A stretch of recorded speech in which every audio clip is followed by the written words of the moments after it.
நம்முடைய வாழ்க்கையில விடாமுயற்சியோடு நாம உழைச்சா மட்டும்தான் நம் வாழ்க்கையில ஒரு சில காரியங்களை நம்மால் அடைய முடியும். அப்படி நாம விடாமுயற்சியோடு செயல்பட முடியாமல் போவதற்கு பல காரணங்கள் இருக்கலாம். அதில் மிக முக்கியமான காரணம் நம்முடைய அலட்சியம்.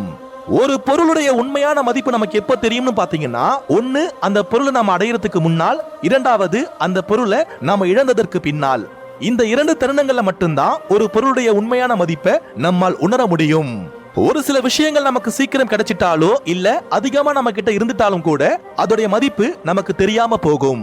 ஒரு தீக்குச்சி பெட்டியில கடைசி தீக்குச்சியை பற்ற வைக்கும் போது நமக்கு இருக்கக்கூடிய கவனம் ஆரம்பத்திலேயே இருந்தது அப்படின்னா நாம சில தீக்குச்சிகளை வீணடிக்காம இருக்கலாம். நம்முடைய வாழ்க்கையில இருக்கக்கூடிய சில வாய்ப்புகளும் அப்படிதாங்க. நம் வாழ்க்கையில ஒரு சில காரியங்களை நாம இழந்துட்டோம் அப்படின்னா அவற்றை நாம் மீட்டு விடலாம். ஆனால் ஒரு சில காரியங்களை நாம் இழந்து விட்டால் அவற்றை மீட்பது என்பது இயலாத காரியம். நம்முடைய வாழ்க்கையில எதையெல்லாம் நம்மால் மீட்கவே முடியாதோ அவற்றை நாம் அலட்சியமாக பார்க்க கூடாது.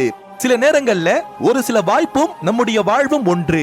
ஒரு சில வாய்ப்புகள் நம்முடைய வாழ்க்கையே புரட்டி போடக்கூடிய ஆற்றல் நிறைந்ததா இருக்கும். அப்படிப்பட்ட வாய்ப்புகளை யாருக்காகவும் எதற்காகவும் நாம இழக்க கூடாது. அலட்சியம் என்ற ஒன்று நம் மனதில் வந்துவிட்டால் நம்மால் விடாமுயற்சியோடு எந்த ஒரு காரியத்தையும் செயல்படுத்த முடியாது என்பதே உளவியல் உண்மை. நம்முடைய வாழ்க்கையில ஒரு சில வாய்ப்புகளை நாம ரொம்ப கஷ்டப்பட்டு அடைவோம். ஆனா அடைஞ்சதுக்கு பிறகு அதை நாம அலட்சியமா பார்க்க ஆரம்பிப்போம். அந்த இடம்தான் நம் வாழ்வு சரிய தொடங்கும் இடம். அலட்சியம் இல்லாமல் விடாமுயற்சியோடு செயல்பட்டால் நம் வாழ்வில் அடைய முடியாதது என்று எதுவும் இருக்க முடியாது. இந்த ஒரு பேருண்மையை தான் நம் வள்ளுவர் முயற்சி திருவினையாக்கும், முயற்றின்மை இன்மை புகுத்திவிடும் அப்படின்னு குறிப்பிட்டிருக்கிறாரு. அதாவது விடாமுயற்சி செல்வத்தை உண்டாக்கவும் அதை வளர்க்கவும் செய்யும்.